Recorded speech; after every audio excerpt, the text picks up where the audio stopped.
Hey everybody, it's Kim and welcome back to Bookmarks and Breadsticks. I'm wrapping up week 3 of the book buffet and wanted to take some time to talk about The Milk Lady of Bangalore because this book, quite honestly, could be one of my favorite books of the entire year.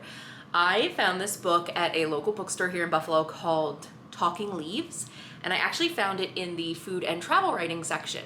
And I just had never heard of anything like it. First off, the cover design on this is beautiful.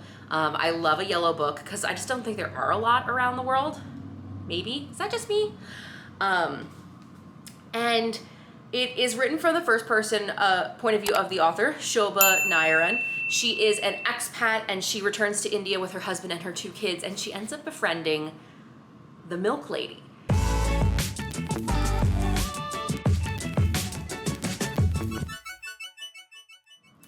So when Shobha returns to India with her husband and 2 children, she is immediately introduced to a cow in the elevator of her high-rise apartment building.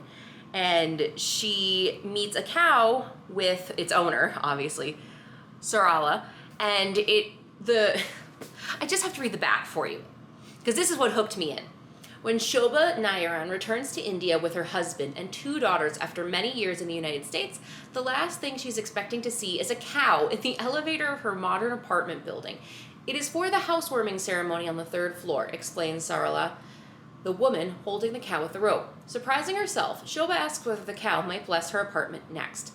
So begins a friendship between Shobha and Sarala, who also sells fresh milk across the street. When Shobha agrees to buy Sarala a cow, they set off looking for just the right heifer.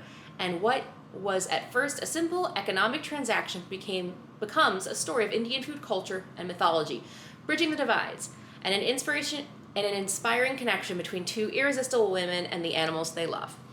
I adored this book. It is a very quick read. I think the audiobook is just under 6 hours, and that is actually how I listened to it. And it was nice to have an Indian narrator as well.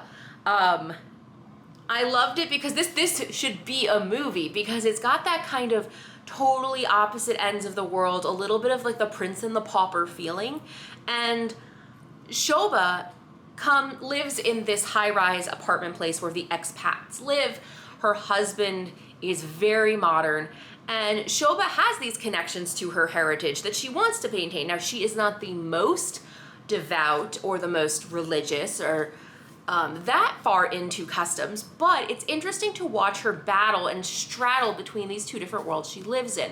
She comments often on the economic disparity between her and her staff. Because she moves back to India, now she suddenly has a driver and 3 cleaners and someone who's going to pick up her laundry. And she often talks about how her staff are often asking her for loans of money, and they need $1,000 or 1,000 rupees at a time to help with things, because if one of them's sick and misses a day of work, it's completely disastrous for this lower economic group that she interacts with every day.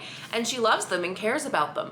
But she also is very wary at first of these lines of credit and this whole relationship. But the more that Shobha becomes friends with Sarala, the cow lady across the street, the more she starts to understand the ways of the people.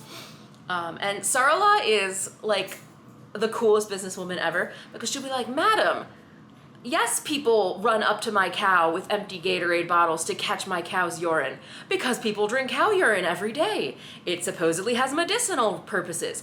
And then you're like, what? Did I hear you correctly? And then they go through the whole process of explaining the sterilization process and how it is a whole, like, almost naturals channel medicinal thing that is said to cure cancer and cure these very complex diseases. And how the cow is a sacred animal to India, but for these people, it's not just because it's a blessed animal, but because there are so many ways to use the animal. The cow's dung is then used by the high-rise group to fertilize their complex. Or some people dry the patties against walls to create fire starters.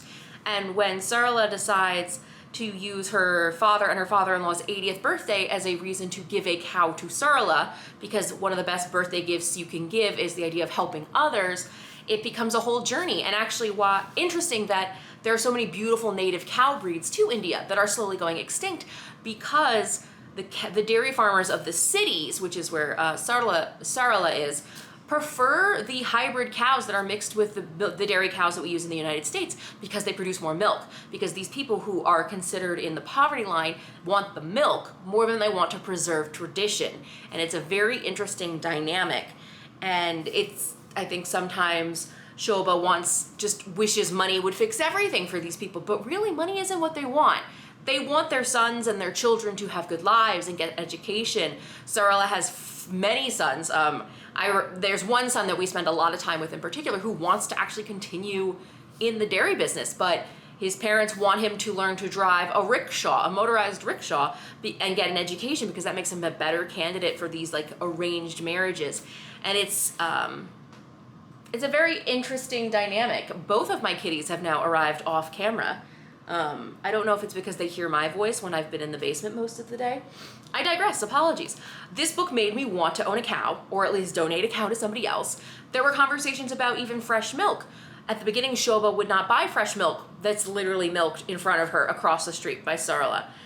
They bought milk packets, and they were pasteurized milk because she felt it was safer.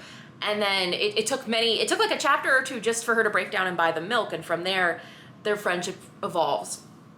And the book spans many years. By the end of the book, Shobha's first daughter is heading off to college and actually goes back to college in the United States. And all of the Indian aunties around are like, oh my gosh, you let her go to America, a young woman by herself? She is going to come back with a boyfriend. And it was really charming. There were obviously some cliches and stereotypes that were very true that you see in the book. But all in all, honestly, it started as a cover buy. I didn't have huge expectations of it, and it's just so lovely, and it made me so happy. And you learn a lot about a cow. You learn a lot about food and dairy and the way it works. But it was just curious and charming, and the two women, Shobha and Sarala, are like irresistible, just like the book says in the cover. I highly recommend you guys give it a read. You know, we're almost through Book Buffet. I have a couple books left. I have Oishi, I have Lemons, something about lemons somewhere, and the two Anthony Bourdain books. I'm running out of steam a little bit, I'll totally admit that. This book was a breath of fresh air for me, and I am so, so glad I read it. Let me know in the comments below what would you have done if you had met a cow in the elevator of your high-rise apartment. I hope you're well. Don't forget to hit like and subscribe, and I'll see you in the next one. Bye.